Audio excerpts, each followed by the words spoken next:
Assalamualaikum warahmatullahi wabarakatuh teman-teman. Di sini Eli Marlina dan Nurwana dari kelas ADF 4 akan menjelaskan sedikit tentang air seni dalam pengembangan obat tinjauan fikih Islam.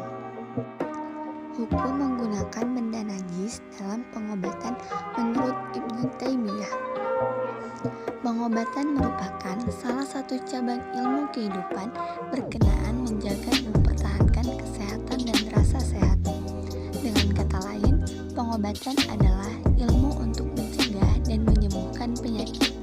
Pengobatan meliputi pengetahuan sains dan penggunaan pengetahuan tersebut. Selanjutnya yaitu macam-macam najis dalam pengobatan.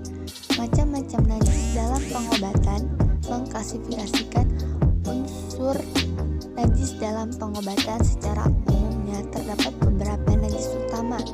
Yang pertama yaitu darah, yang kedua urin atau air kencing, yang ketiga bangkai. Urin atau air kencing.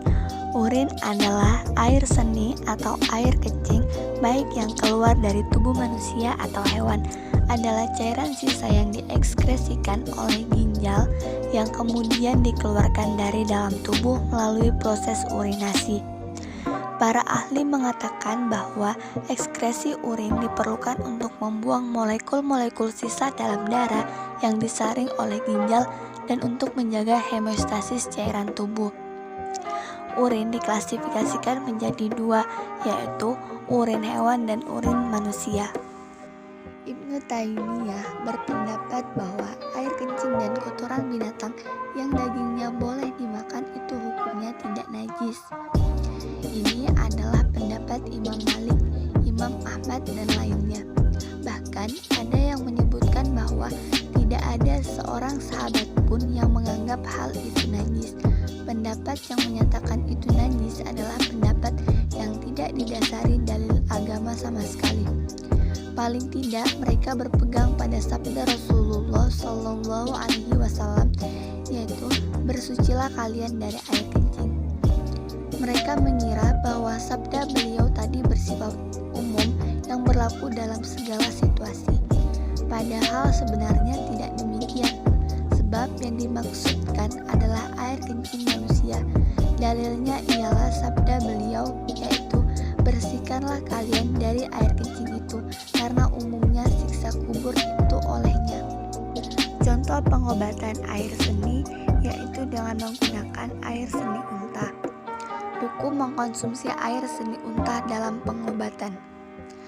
Adapun hukum mengkonsumsi air seni unta untuk pengobatan secara umum, ada yang membolehkannya dan ada pula yang melarangnya. Dikarenakan adanya pihak-pihak ataupun ulama yang menyatakan bahwa air seni unta itu halal atau boleh dikonsumsi, dan ada ulama yang menyatakan bahwa air seni unta itu haram dan tidak boleh dikonsumsi karena merupakan najis. Dalam hal ini, ulama yang menyatakan bahwa air seni unta itu najis membolehkan berobat dengan air seni unta tersebut dengan syarat jika hanya dalam keadaan darurat, yang mana tidak ada lagi obat lain yang bisa menyembuhkan suatu penyakit tersebut. Adapun jika dalam keadaan tidak darurat atau masih ada obat lain yang halal yang bisa menyembuhkan, maka tidak dibolehkan untuk mengkonsumsi air seni unta tersebut.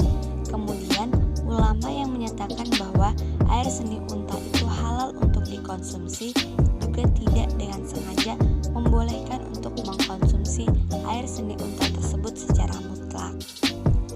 Jadi kesimpulannya, air seni dapat digunakan sebagai alternatif pengobatan jika dalam kondisi darurat dan tidak ada obat lain lagi yang dapat digunakan untuk menyembuhkan suatu penyakit tersebut.